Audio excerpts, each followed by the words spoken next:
अभ्यास 98। महोदय, जहाँ तक विकास कार्यक्रमों का संबंध है, हाल ही में विद्युत चलित संयंत्र और गैर सरकारी तथा सरकारी रूप से नलकूप लगाने के कार्यों में काफ़ी प्रगति हुई है। इस नवगठित भूमिगत जल बोर्ड पर यह जिम्मेदारी डाली गई है, जिसका कार्यक्षेत्र नलकूप संगठन से अधिक विस्तृत है। उक्त बोर्ड ने आंध्र प्रदेश के तेलंगाना के एक विशेष क्षेत्र में भूमिगत जल की मात्रा का मूल्यांकन और सर्वेक्षण करने के लिए एक प्रौद्योगिकी परियोजना प्रारंभ की है। Paragraph change. अध्यक्ष महोदय, देश की खाद्य स्थिति में सुधार करने के लिए इस वर्ष भारत की केंद्रीय सरकार ने जो प्रयत्न किए, उन प्रयत्नों की मैं सराहना करता हूं और देश के किसानों को धन्यवाद देना चाहता हूं। इस देश को अनाज के मामले में 1970-71 तक आत्मनिर्भर बनाने का हमने निश्चय किया है और आत्मनिर्भरता के लिए 12 करोड़ टन अनाज वार्षिक पैदा करने का लक्ष्य रखा है और अगले 4 वर्षों में उसको पूरा कर इस वर्ष अच्छी उपज आ जाएगी, ऐसा लक्ष्य था।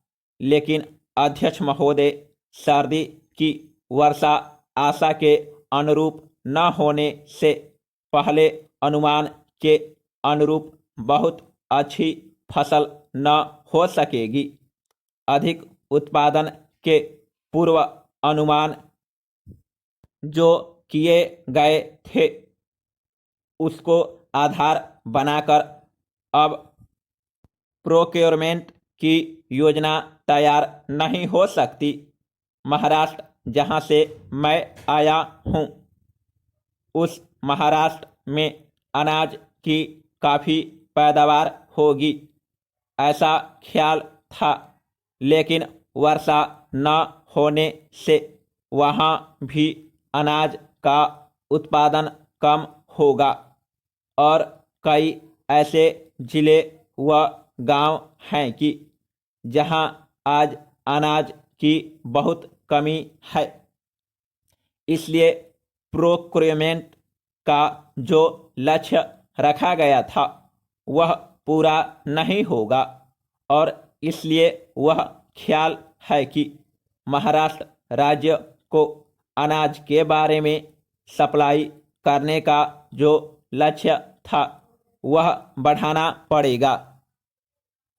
बहुत से प्रयत्न अनाज में आत्मनिर्भरता के लिए हो रहे हैं, उसमें अधिक उत्पादन आपको करना पड़ेगा और उसके लिए सुधरे हुए बीज, कृषि मशीनें, उर्वरक, सिंचाई, कृषि के लिए ऋण देना और भूमि सुधार आदि ऐसे कई उपाय कहे गए। मैं सिर्फ उसमें से सबसे महत्वपूर्ण उपाय के बारे में आपका ध्यान आकर्षित करना चाहता हूं और वह है मूल्य नीति। अनाज के बारे में जो मूल्य नीति है वह कैसी हो। मैं बराबर यह देखता हूं कि अनाज के बारे में कोई मूल्य नीति नहीं है और जो है वह नीति उपभोक्ता जिसको कहते हैं उसके हित की है, किसान के हित की नहीं है।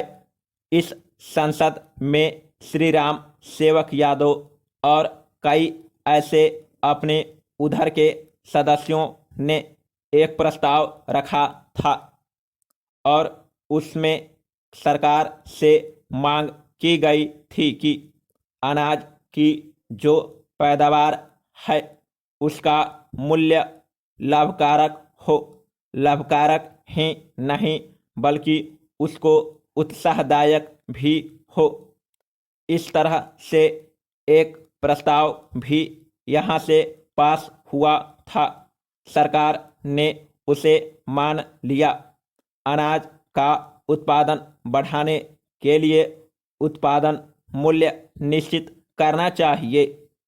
इससे किसानों को उनके उत्पादन का उचित मूल्य मिल सकेगा और वे अधिक अन्न पैदा कर सके। इसके लिए